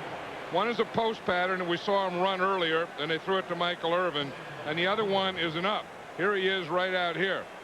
And again, he'd run deep, so you want him to think he's going to go deep. Then you just throw him that quick pass, hope that he breaks or someone misses a tackle there. Then he just takes off up the field with his speed. Didn't work. He got 6. And he got his offensive play, and he's part of the offense. And his first ball. Now he's out. First ball as a Cowboy. That's Emmitt Smith. Emmitt got the first down, stopped by Jesse Tuggle.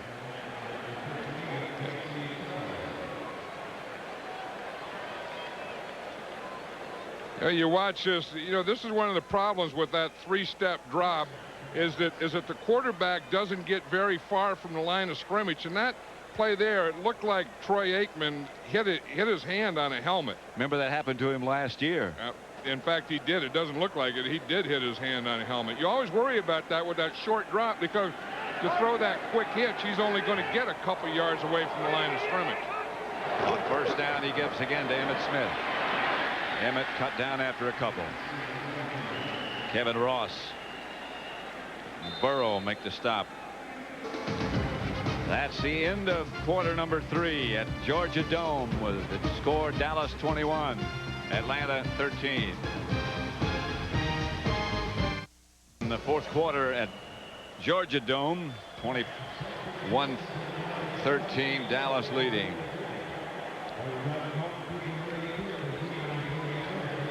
Town was full of excitement last night, as you can well imagine. Yeah, like I said, I was watching the news, and Peachtree was closed. Peachtree Street, a whole bunch of them. Darrell Johnson was the man in motion. Aikman to throw it. Irvin to catch it. First down, Dallas. D.J. Johnson on the stop. They're sort of in, Aikman and Irvin, I mean, in sort of their own zone. Yeah, they are. I mean, you know, that Troy Aikman can just get the ball anywhere Michael Irvin is, and Michael Irvin can get anywhere Troy Aikman wants him to be. And once you get that, I mean, that's something as special as it can be. Yeah. And to me, that's just unstoppable. I mean, that combination is unstoppable, and Emmitt Smith is unstoppable. And Deion Sanders is in at wide receiver to the right.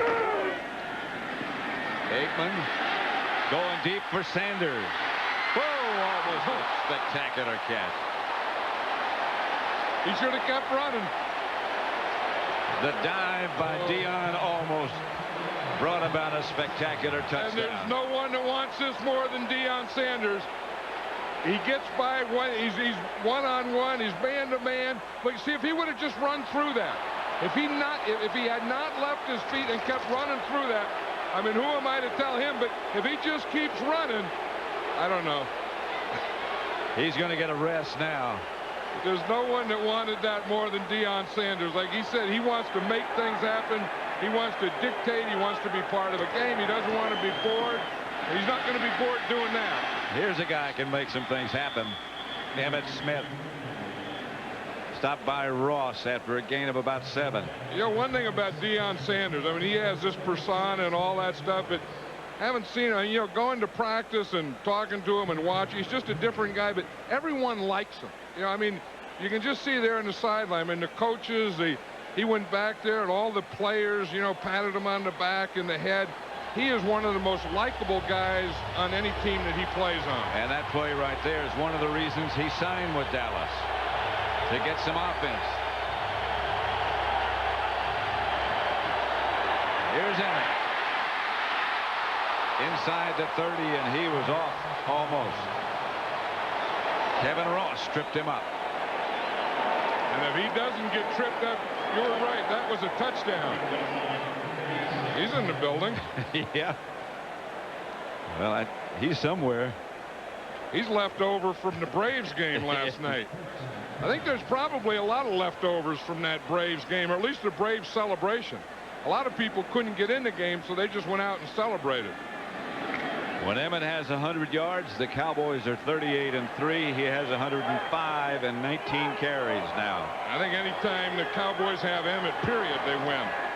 Aikman to Irvin, incomplete, almost intercepted.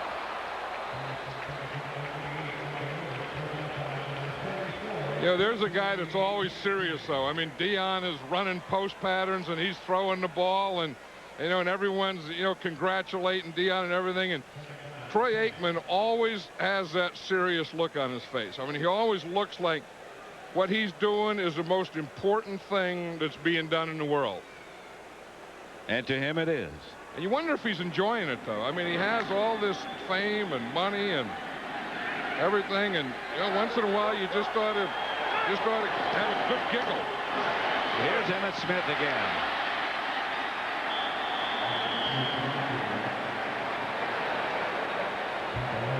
Yeah, that is, you know, we talk about Troy Aikman when he's on and, you know, throwing to Michael Irvin, and then the other part of that equation that's unstoppable is this guy. I mean, you know, and even when you talk to other teams and coaches and players, they never really talk about stopping Emmitt Smith. It's always about controlling. Well, yeah, they always say he's going to get his.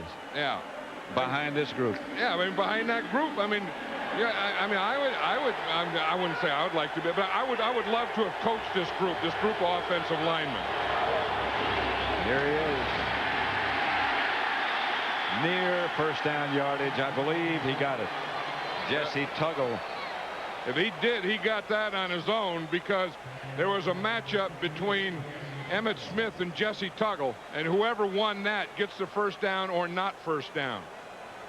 Because Jesse Tuggle wasn't blocked, he had Emmitt Smith, and whoever won that battle, that end of the play, that's the end of the play from this point right there, whoever wins that gets the first down or not. I think Jesse Tuggle won that one. At the end, no question. Yep, and no question on the chains either. A foot short.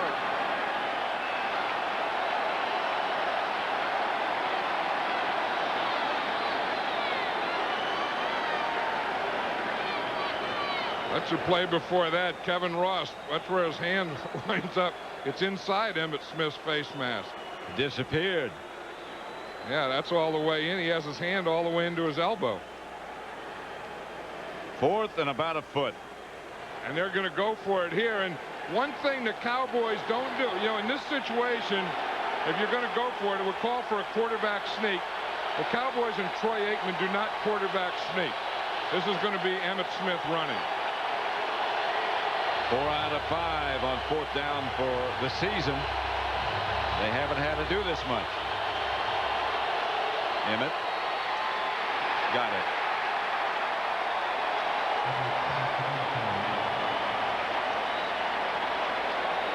Well, June Jones could see that coming. I mean, if you have a big offensive line, and they're the best offensive line in football, maybe one of the best offensive lines that's ever played, and you have the best running back in football, and you only need a few inches. If they can't get it, then they're not the best, too.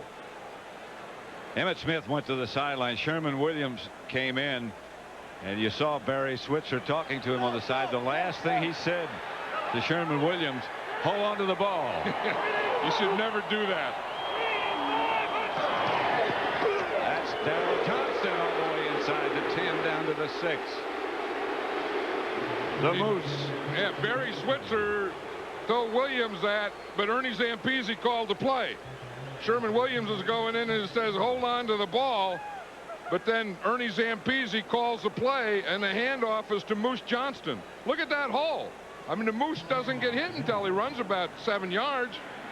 There's Ernie right there. He called that play. He said, if you're going to put Sherman Williams in, I may give him the ball, but I'm not going to give it to him the first play is in there. 2nd and 1.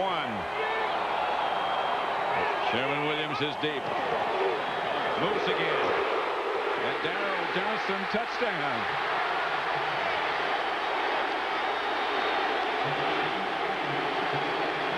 Or Ernie says, I'm not going to give it to the second plays in there. I'm going to give it to the Moose twice. From 7 yards out. Once is nice, do it twice. They're still yelling Moose. Well, Barry Switzer didn't have to worry about Sherman Williams fumbling on that drive. There's the football player. Look at this, Pat, when they get going.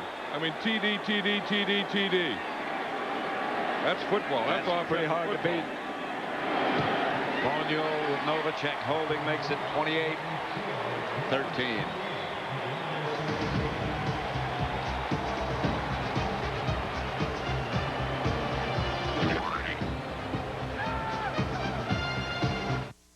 Georgia Dome, a magnificent structure, but outside a little substance going on. Look at that. I mean, those are big old steaks with bones in them. You know, you don't see a lot of bones in steaks anymore. That's some barbecue. Yeah, that's just stuff mixed up. And look at there. Boy, there's a big old pot of stuff. A French fried turkey. Oh, yeah. Oh, you can't beat that. And boiled peanuts. Yeah, you know, I kind of like them dry, but I know that's a big thing down here, boiling the peanuts. Yeah. One thing they do is you can throw them well. I throw them out of the booth sometime to warm up my arm. Well, they get heavy when you they do. them. I mean, a boiled goober's a good goober to throw. Well, I used to sell them as a kid. Boiled goobers? Yes. Huh? Yep. I mean, what would you say? Sack of Gerbers? No. I have them in a little sack, and I'd be on the street on Saturday morning. Boiled peanuts. Boiled peanuts.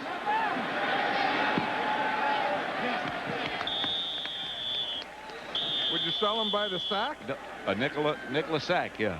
For boiled peanuts. Right. I like the dry kind better, really. Well, we got a big sack of both up here today. I know it, but I must have missed something. I mean, I think the boiled are good for throwing and the dry are good for eating. Well, just depends on where you're from, I guess.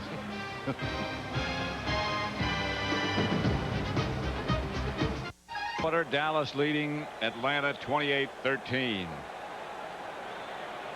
at Georgia Dome. 10 minutes 6 seconds left to play. Atlanta ball at their own 40. Craig Hayward behind Jeff George. George with time for Emmanuel, incomplete, covered by Brown. Covered well. Yeah, I was watching Larry Brown, and he looked like he was in the same defensive stance as Deion Sanders. You know, Deion Sanders changed how defensive backs got in stances. And I think Larry Brown copied Deion Sanders' stance. And then you see this look right here? Yeah. That's a Deion Sanders stance where you kind of 1 foot back. And, right. The 1 foot back, rather like you're in a sprint. Here's Deion doing it over on the other side. He was off on that play. Second and 10. I think Deion's starting to get a little tired.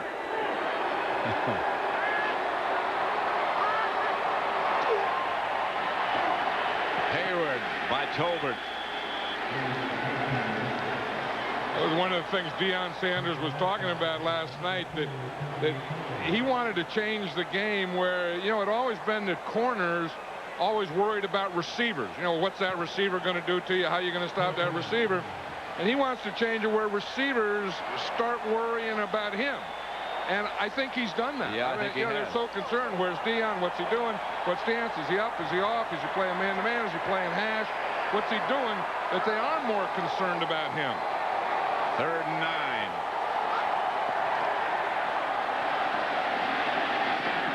Incomplete. Intended for Mathis. Right now for McDonald's game break. Let's return to James Brown in our Hollywood studio. Hey, Pat, Carolina looking for an expansion record 3rd straight victory. Trying to get it happening here. Kerry Collins to the diminutive one, Eric Gulliford. Carolina leading at 10-3 over New England. Let's take it back to Pat and John. And we're at Georgia Dome in Atlanta. 4th, 9. Straczynski back to punt. Clayton Holmes back deep for the Cowboys. High kick. Holmes lets it bounce. Couldn't quite make it up to it. And it's down by Atlanta. There's a flag on the play. Back at the line of scrimmage. Ball down at about the 16. Dallas 28, Atlanta 13.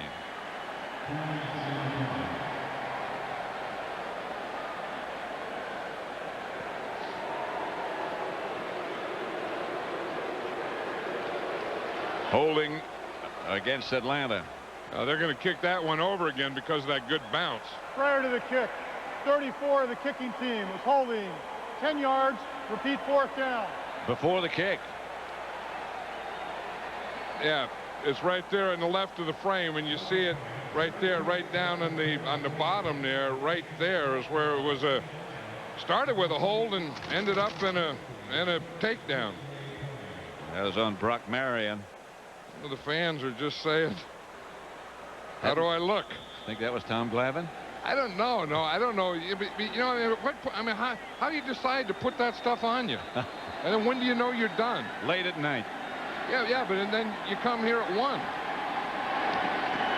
Unless you just leave it on from yesterday. Holmes makes the fair catch at about the 25.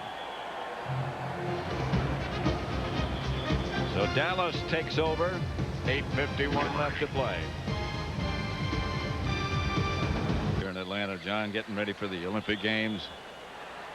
Getting ready for all the attention they're going to receive here. How about the attention they've received having the World Series here with Atlanta Braves winning their championship? Congratulations to them. A lot going on. Emmett Smith, the ball carrier. Look at this. Yep. Someone wants to know who's winning the sweat contest. Well, I don't know how much you get in a dome, but we'll take a look. You know, I mean, these Cowboys, you always get it by, you know, how far down the leg. I mean, the sweat starts at the waist, and then the one who wins the contest goes down the leg the farthest. Now, Nate Newton, number 61, is dry. Yeah.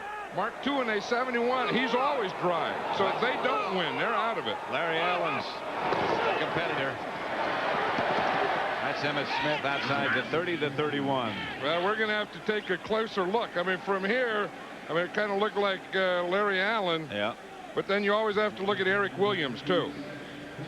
I mean, I would say in that offensive line, you know, now right now, Allen, when he's down to here, you give him first place. But we haven't seen number 79 yet. Because Larry Allen will usually win it. He's winning it thus far. We have to look at Eric Williams. Now, if Derek Kennard were playing, he might win. Now, he's not even in the game. Nope, he's pretty dry, yeah. So the winner today is Larry Allen. Here's Aikman outside to Irvin. And he gets the Cowboy first down. Stops the clock with 7:26 left to play. Darryl Talley. Now, like you said, Pat, there's Derek Kennard. Now, he hasn't even played it down, but he would win the sweat contest all the time. Now, Ron Stone in there behind him, he's pretty good. I mean, I think those guys are probably best. Yeah, Dion. That's not sweat. No, I think on that last play, I think he stretched something. I don't think that one. I think on that last play they ran him on enough. I think he stretched something. Aikman. Pass intercepted by D.J. Johnson. Intended for Irvin. A little bit underthrown. D.J. Johnson, he's been watching that thing all day. He's looking in. He's seeing Irvin and looking in at Aikman and really gets a good jump. So Atlanta will take over. Dallas over Atlanta. The Fox Theater. That's quite a place. What is that, here? Yeah. It has to be. I guess have a big. Yeah. What do you mean it's quite a play? How do you know? Well, I was there for a couple of functions during the off season. Does Rupert Murdoch own that? Is that a Fox? Does Fox own that? I think that's owned by. That's one of those restored things. They're just using the name? Yeah. Here's Jeff George chased and hit by Hennings. And when you say knocked out of bounds, he was knocked out of bounds by Hennings. Well, you know, that's one of the things. The quarterbacks kind of bait those guys to hit them because they wait and wait and wait, and you can't not hit them. So Chad Hennings just better watch out that he didn't hit him with his head first. That's all. There's Deion Sanders. Now you see him limping there. You know he's had the ankle surgery, so it could be the ankle. But I thought on third down of the last series, he was run deep, and I think that he pulled up a little on something. I mean, I think he got some kind of strain, a hamstring strain or something. Well, it's been a long time since he played this game. You know, and he's not going to get bored on this club. He said, you know, when he played with the 49ers last year that he got bored playing, and he even thought of quitting. And the end of the season, he thought that he would quit football. And I said, well, what would you do? He said, oh, just play baseball. And then, then he, had a chance, and then things came, and he wanted to play for the Cowboys and the whole thing. He's back now. You see that WZ that he has on his helmet? Yeah, I noticed that earlier. He's still wearing that. That's for Whitey Zimmerman, who passed away a year ago, who was the equipment man of the Atlanta Falcons. And Deion Sanders wore that WZ with the 49ers and with the Cowboys still in his memory. George chased out of the pocket, gets that pass up to Hayward. And look who caught him from behind, Charles Haley. A hustling Haley today. Well, that's one thing about Charles Haley. I mean, whether, he's this or he's that, whatever, when he comes to play on Sunday, he gives you a full game. I mean, he'll rush the passer, and if you run, he'll stop the run. And if you need pursuit, he pursues. He's not afraid to go inside on a pass rush. He's a complete player. Clock running, 6:10 left to play. Atlanta's ball. The pass to Metcalf. Loses yardage this time. Darren Woodson had it read. Darren Woodson is normally the strong safety, but in this game, because of run and shoot, he's been playing linebacker the whole game. Today's game is being produced by Bob Stenner, directed by Sandy Grossman. The studio was produced by Scott Ackerson, directed by Bob Levy. Executive producers of Fox Sports are Ed Gorin and David Hill. Jamal Anderson replaces Hayward. He's the deep back. He gets the handoff. Good run by Anderson.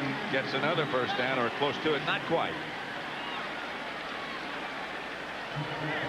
There you watch Bob Whitfield here on Charles Haley, and the thing that he's going to do is just turn him and then try and get him to the outside. Then Haley tries to take it inside, so he takes the inside away, and then he takes the outside away and just stays with him.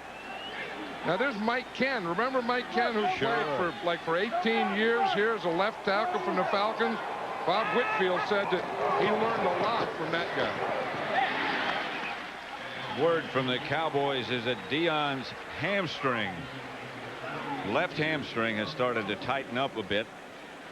So he's on the sideline, may or may not be back. I doubt he'll be back. That's what I thought. It was on that third down play in the series before. He was running down the field, and I saw it happen. Then he got that strawberry right there. Robert Bailey has taken his place. This is a play that it could have happened on. Right there. It looked like at the end he pulled up. Right there. Just before it went off, you could just see him pull up with that left hamstring. Here's Jeff George for Emmanuel. Incomplete. Bailey, who replaced Deion, was the defender. Like he got some kind of... That's a strawberry. Yeah, on the side. Yeah. That's just one of those things. Remember, he used to get when you'd slide into second base. I bet he got that when he dived before, trying for that long pass. On that post pattern, yeah. That's exactly where he got it. But he likes that one. He doesn't like that hamstring tightening up. No. And you see on his wrist, he always wears a rubber band. He started that at Florida State. And he still gets his rubber bands from Florida State that he wears on his wrist every day for good luck. George on second down gives to Anderson. And he gets very little. Tolbert.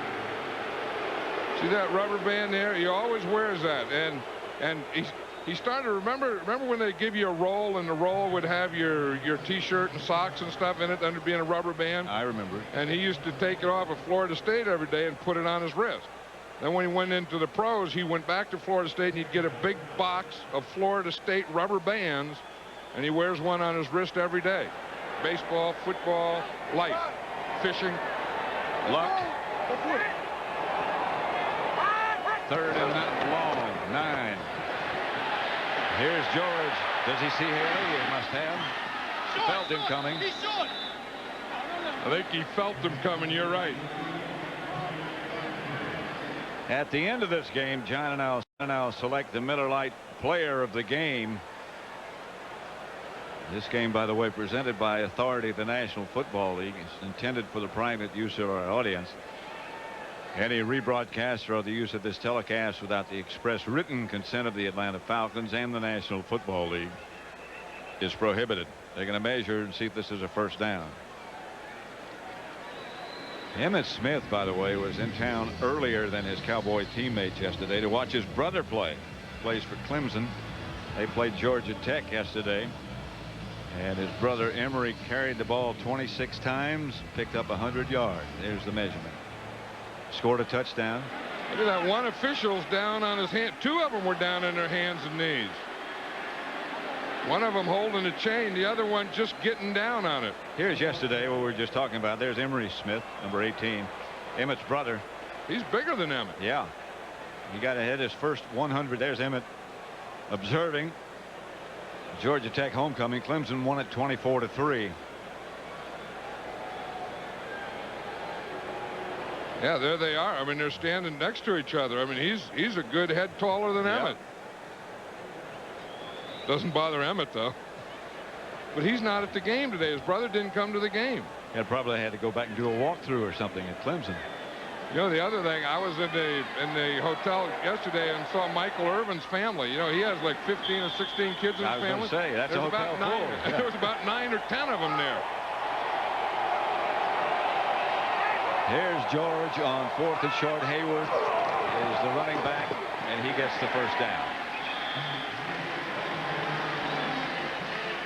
The one thing about these Falcons, they can move the ball. Yep. I mean, they have some, with this run and shoot and these wide receivers and Jeff George and Ironhead Hayward and a change of pace and Eric Metcalf and so on. It's just that when the other team has the ball, they can't stop them. And so it gets to be a, you know, you always have to outscore someone and time of possession and all those things. That hurts this offense as much as anything. At about the 14, first down, Falcon. George backs up, rushed by Tolbert, got away from Tolbert, still rushing, finally just had to throw it away. Everybody was covered.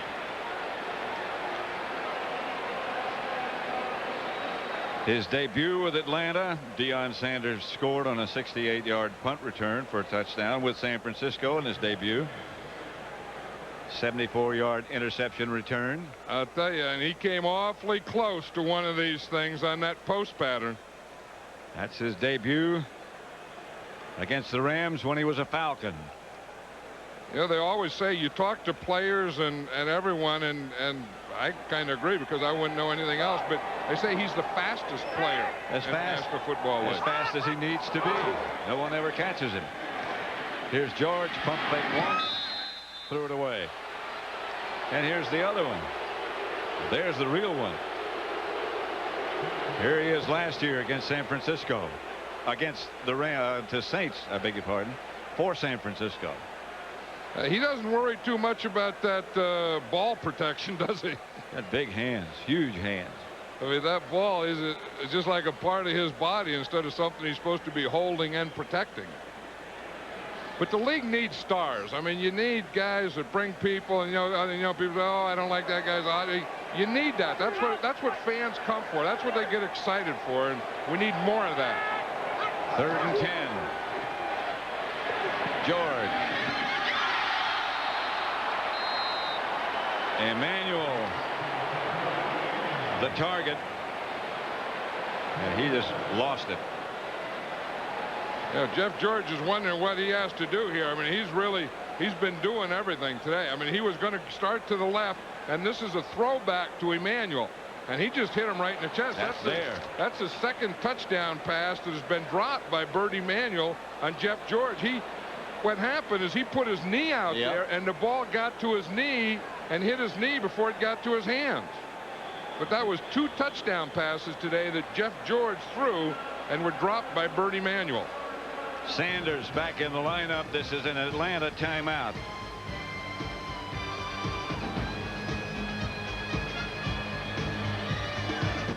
George came over to the sideline to talk with June Jones. Look at this. Bobby Hebert in the middle. Yeah, June Jones grabbed Jeff George by the jersey. And watch Jeff George here. Bobby Hebert finally steps between them. You know, the play that, I mean, the last play was the one that he threw to Bert Emanuel and was dropped in the end zone. That was there.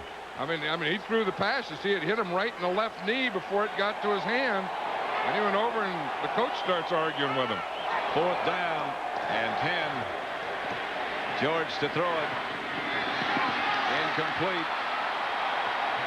J.J. Burton, the intended receiver.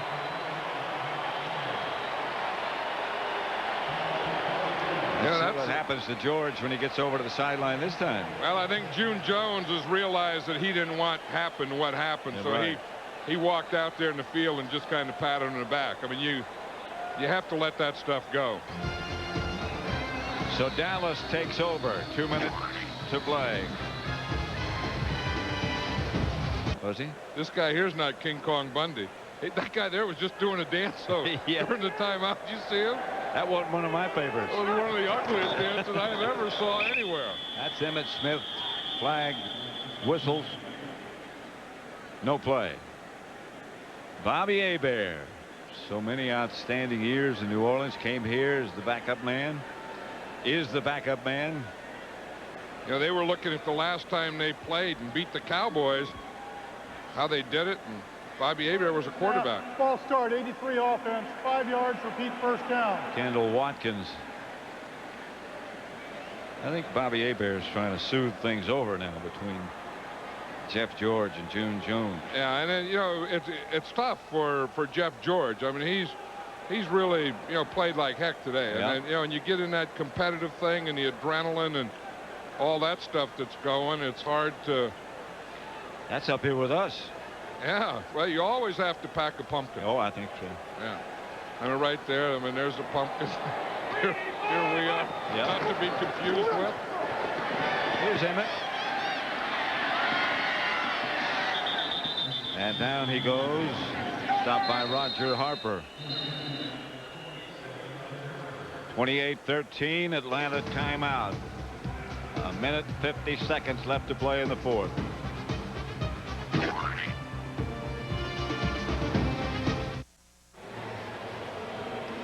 Hope you have a happy Halloween. Pat Summerall with John Madden at Georgia Dome. Yep. Happy Halloween to everyone. I think I'm just going to take that on the bus and just go across the country with it and just put it in the window.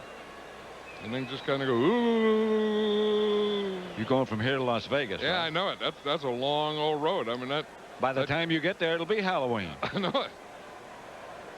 I'll just celebrate Halloween all the way. I may take those two guys with me and drop them off in Dallas. That'd be an interesting ride. Yes, it would. Kofi Tolbert and Charles Haley. Here's Emmett Smith again. Emmett to midfield. I think I'd take Emmett Smith out of this game. I think it's 28-13. I think you got this thing. I don't think he has to be in there. 40-yard run by Emmett. I think he's done enough. I think he was a big part in winning this game for the Cowboys. They were down, and he got the momentum changed. And well, he's out. Yeah, well, he should be out. I mean, he's had a good day's work. That's full day's work. There's a football player. There's a man. He gives that's the end of a day's work. He opened a new business this past week in Dallas. And that, I'm sure, will be a success. Yeah, Emmett Smith Communications. Yeah, I was there for the opening.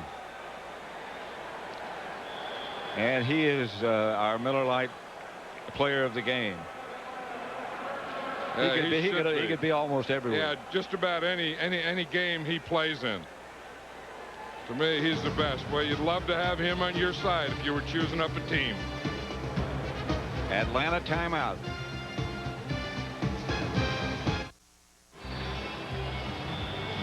Georgia Dome and the magnificent skyline of Atlanta. What a sports weekend it's been here and will be. Yeah, you just look over there to that left and think of what David Justice did there last night. Yeah. What that meant. You know, in fact, Jeff George was saying the other day that if the Braves win the World Series and if they could beat Dallas, maybe they'd be able to get in the parade tomorrow. There's going to be a big parade here for the Braves tomorrow, but they aren't going to be in it. They're going to parade up Peachtree or down Peachtree. They do everything. If you're in Atlanta, eventually you do everything on Peachtree. Yep. They always have. Always will. Congratulations again to Barry Switzer and to Charles Haley, who had a heck of a day. Switzer just keeps rolling along. Yep. He has a good group of players and a good group of assistant coaches. The Cowboys improve their record as they defeat Atlanta 28-13.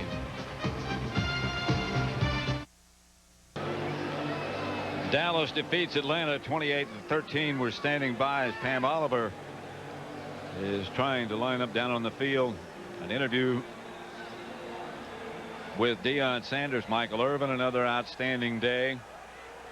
Deion, of course, because he lives here, because he played here, both baseball and football, has a lot of friends here, has a house here. In fact, he said that someday he would like to be an assistant here. The president is Taylor Smith, Rankin Smith's son. And he said that someday he'd like to come back as Taylor Smith's assistant for the Falcons. That would be interesting. So for John Madden and Pam Oliver, Pat Summerall saying so long from Georgia Dome, where the final score was Dallas 28, Atlanta 13. We'll send you back to Hollywood and James Brown with some final thoughts after these messages.